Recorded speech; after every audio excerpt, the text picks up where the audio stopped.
Bonjour à toutes et à tous, c'est Romain de l'Atelier des Options pour l'Hebdo des Options, le rendez-vous que vous retrouvez tous les lundis à midi sur la chaîne YouTube de l'Atelier des Options et que nous avons préparé avec Paul. Cette semaine, focus sur le S&P qui approche de nos cibles graphiques. On ira voir deux cas de trade qu'on avait proposé avec Paul précédemment. L'un a clôturé la semaine dernière, le deuxième est toujours en cours et gagnant manifestement. Et puis, on terminera comme chaque semaine par un cas d'école, le cas d'école de Paul. Cette fois-ci, on va parler de Nvidia.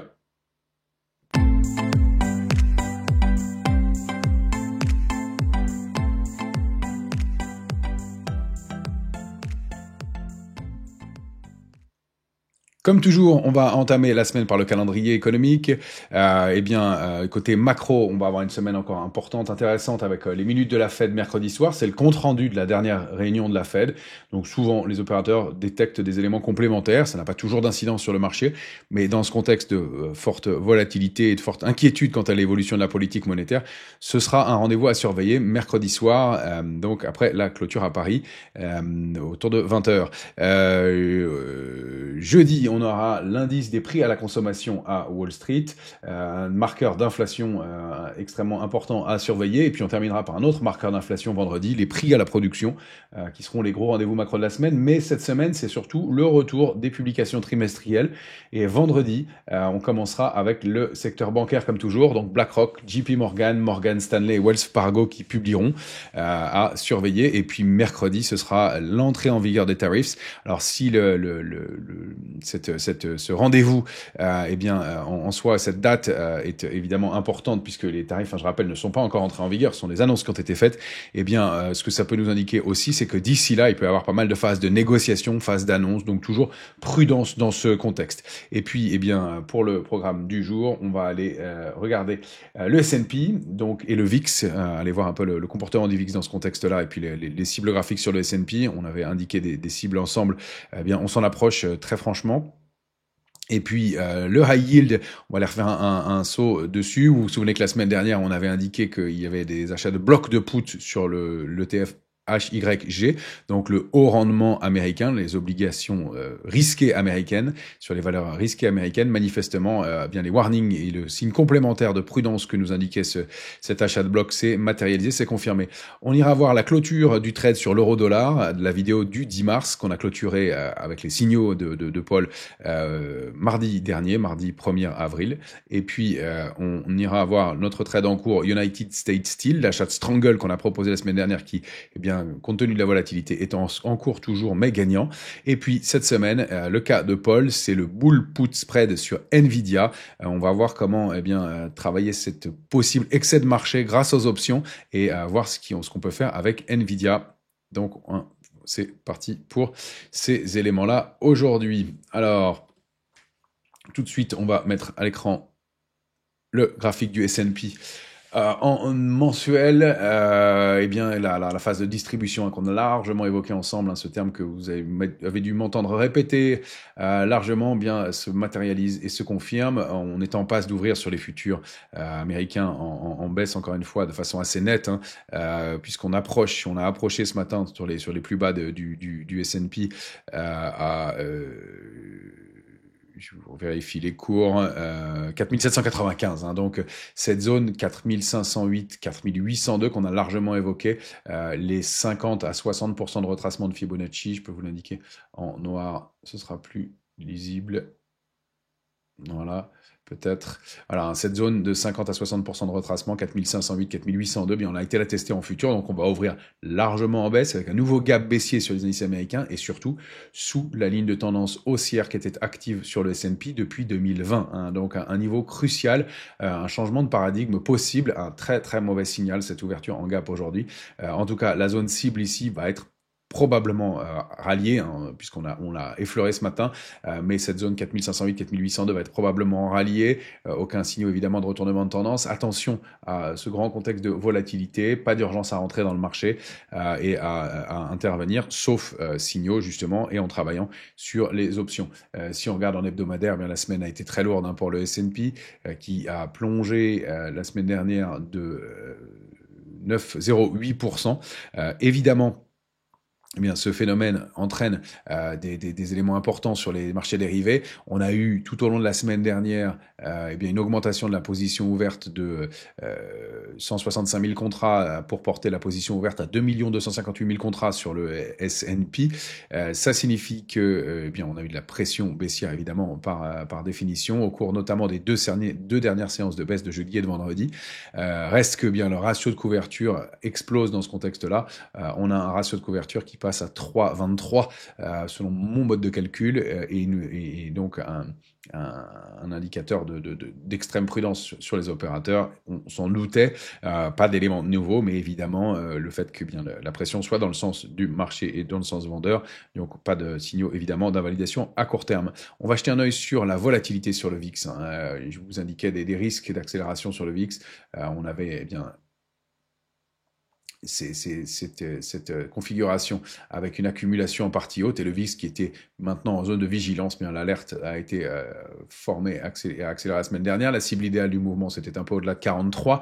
On ouvre cette semaine avec un gap haussier de la volatilité. On rappelle que tous les gaps sont comblés sur la volatilité. Or, on en a laissé un en hebdomadaire pour l'instant qui est gigantesque entre ce plus haut, on va le marquer ensemble, de... Voilà, entre ces niveaux. Donc, ce plus haut à 44,71 la semaine dernière et le plus bas pour l'instant de la volatilité à 52,17. Donc, un gigantesque gap laissé ouvert. Je rappelle qu'on en a laissé ouvert d'autres dans l'accélération haussière. On avait laissé ouvert ce petit gap ici jeudi matin, donc sous le plus bas à 24,70 et on en a un qui reste encore ouvert ici aussi. Donc troisième gap d'affilée sur la volatilité. Je rappelle la théorie des gaps, petite parenthèse et quelques éléments sur la volatilité. La théorie des gaps veut que eh bien souvent les gaps fonctionnent par trois. On aurait un gap de rupture, puis un gap de continuation qui donnerait la mi-parcours du mouvement et puis un dernier gap qui serait un gap d'épuisement, celui sur lequel eh bien au-delà duquel si on le comblait, on invaliderait le mouvement en place, quel que soit l'actif. Donc sur la volatilité ici, on a bien nos trois gaps, celui laissé ici, le 3 avril, celui laissé ouvert vendredi le 4, et puis ici encore. On rappelle aussi que tous les gaps sont comblés sur la volatilité, ce qui est le seul actif dont on soit sûr pour lequel ce soit le cas. Je rappelle que pour les autres, la légende veut qu'on comble tous les gaps, ça n'est pas le cas. Il y a plein de gaps qui sont restés ouverts ou qui restent ouverts très longtemps sur la volatilité. C'est relativement rapide.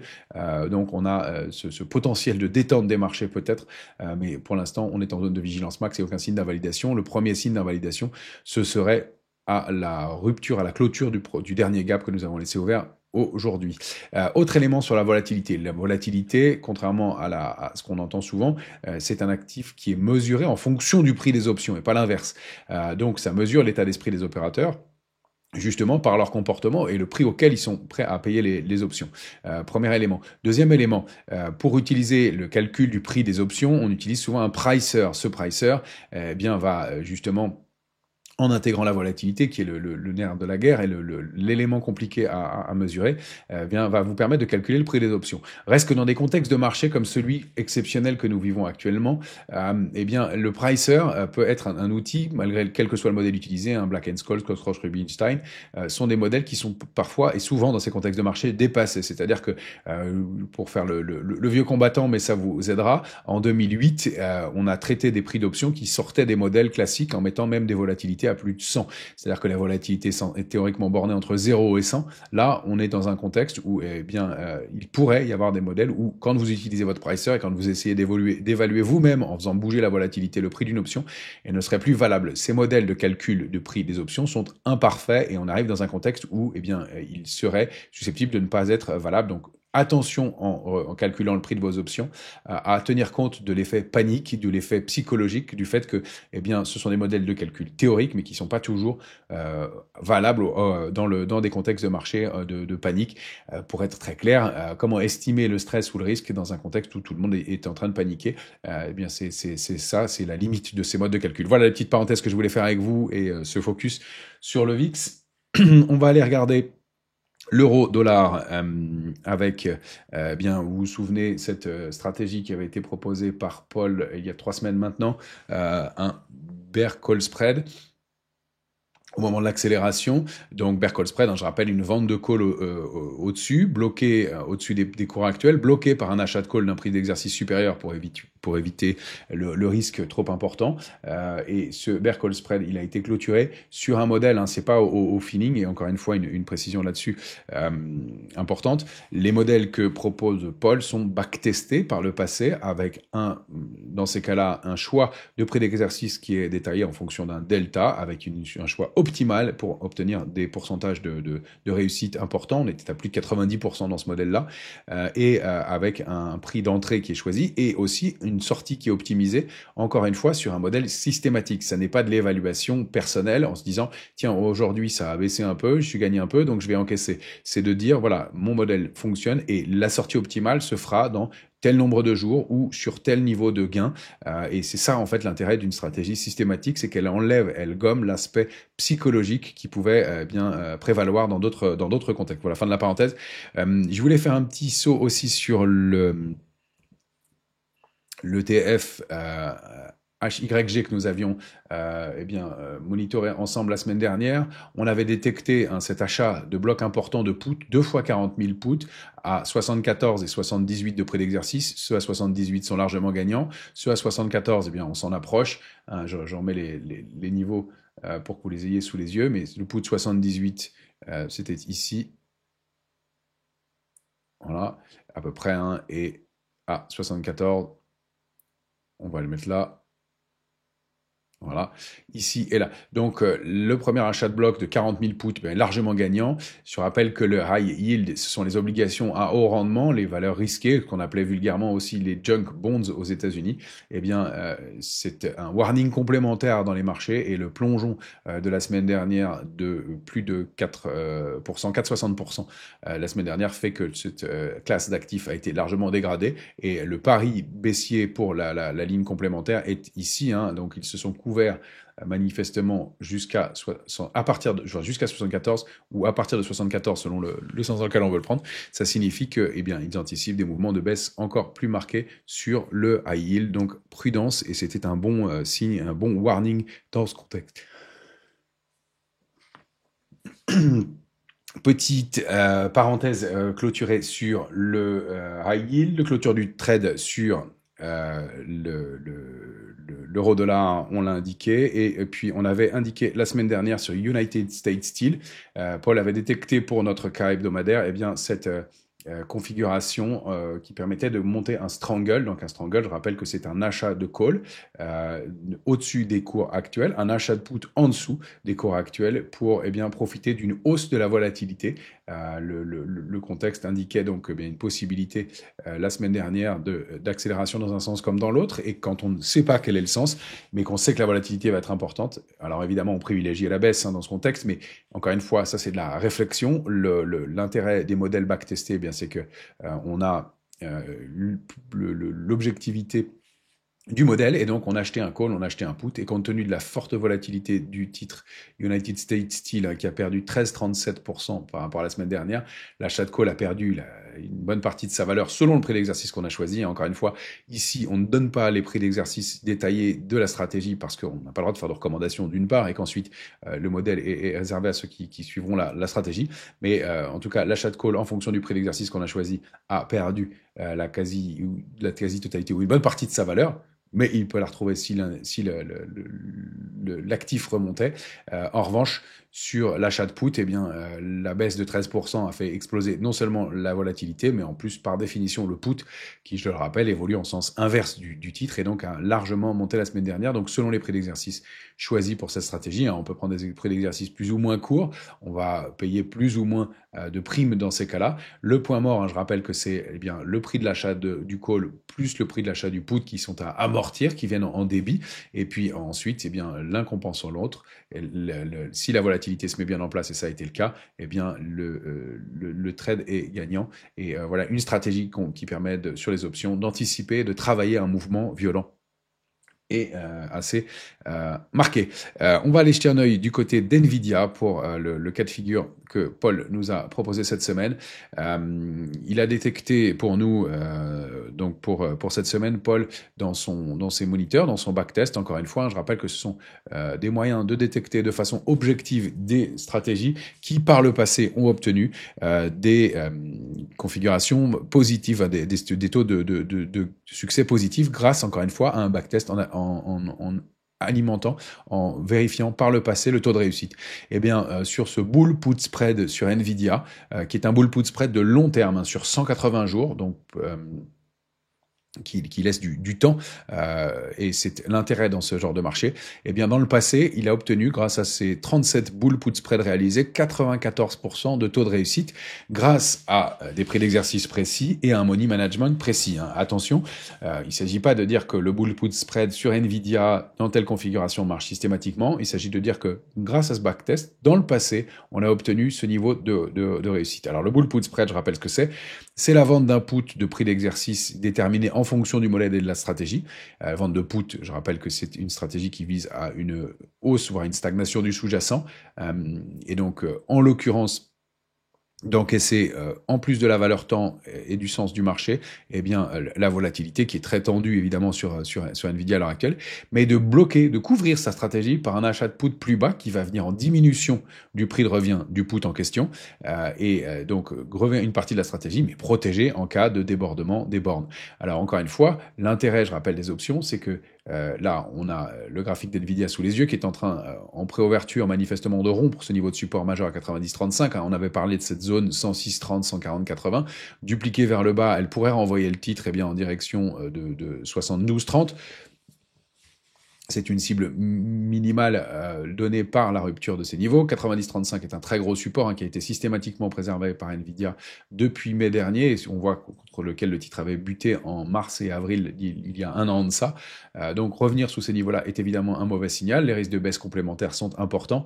L'intérêt du bull put spread, c'est qu'en fonction des prix d'exercice qu'on va choisir, on vend un put qui permet de s'exposer à la hausse et au rebond du titre, mais d'encaisser la volatilité si elle venait à se détendre, et la valeur temps en fonction du temps, c'est une stratégie à 180 jours. Hein, donc encore une fois, c'est pas sur l'échéance en cours, ça laisse près de 6 mois pour cette stratégie, donc c'est une stratégie de long terme, et qui va en plus être bloquée par un achat de put qui limitera le risque sur le titre. Alors je rappelle que le risque, dans ces cas-là, il est connu par l'écart entre les deux prix d'exercice choisis, et que le point mort, c'est le prix d'exercice choisi avec la prime encaissée moins la prime débitée, et donc cet écart il se situe entre la vente de put et l'achat de put, et donc c'est au moins le point mort. Si on termine au-dessus de la vente de put, on gagne le maximum de la stratégie. Si on termine entre les deux, jusqu'au point mort, on est gagnant. Si on passe en dessous du point mort, on commence à perdre un peu, et en tout cas le risque max est sous le niveau d'achat de put choisi. Donc si je choisis un put de prix d'exercice, je vais prendre au hasard 70 ou à peu près, je sais que si Nvidia passe sous 70 en clôture après cette échéance de 180 jours, je ne risquerai pas plus que l'écart entre les deux, et je ne pourrais pas risquer de baisse complémentaire. C'est l'intérêt des stratégies d'options. Voilà. Si on terminait entre le prix d'exercice de la vente de put et l'achat de put, je serais assigné sur ma vente de put, je devrais donc acheter les titres, et donc je me retrouverai propriétaire de titres Nvidia. Attention à penser à déboucler vos positions si ce n'est pas votre souhait. Si en revanche vous voulez rentrer sur le titre et vous assurer du prix d'achat, si on termine entre les deux, vous terminerez dans cette zone-là et vous serez livré du titre. L'achat de put, dans ce cas-là, perdra sa valeur. Et si on termine en dessous, en revanche, la stratégie sera bloquée définitivement. Voilà quelques éléments que je voulais vous donner pour ce début de semaine très compliqué. Prudence, encore une fois, des cibles qui sont en mire mais qui ne sont pas nécessairement atteintes. Donc, il faut être très prudent dans ce contexte-là. Je vous rappelle que vous pouvez nous retrouver sur les adresses que vous voyez ici à l'écran, le site bien sûr internet de l'Atelier des Options, la chaîne YouTube de l'Atelier des Options. Pensez à vous abonner, à liker ce contenu s'il vous a plu, et à nous suivre de plus en plus et à le partager ce contenu. Vous savez que c'est le moyen de le valoriser, et je vois que vous êtes de plus en plus à vous intéresser aux options, et ces marchés s'y prêtent particulièrement. Donc j'espère qu'on arrivera à vous guider, à vous donner des éléments. Encore une fois, je vous rappelle aussi nos rendez-vous hebdomadaires tous les mercredis à midi, eh bien, des éléments détaillés, cette fois-ci de pédagogie, pas d'analyse de marché, mais de pédagogie pour bien comprendre les options. Et puis déjà sur la chaîne YouTube, plusieurs dizaines de vidéos qui sont disponibles pour comprendre les options, comprendre les outils, vous former et appréhender eh bien, des produits qui sont extraordinaires si on les comprend bien, évidemment très risqués si on les maîtrise mal, mais pour lesquels eh bien, nous sommes là pour essayer de vous guider. C'est ce que nous espérons faire. Encore une fois, il y a un gros potentiel intéressant sur ces marchés avec des produits qui sont bien, s'ils sont bien utilisés, ouvrent des perspectives intéressantes. Je vous souhaite une excellente semaine à toutes et à tous.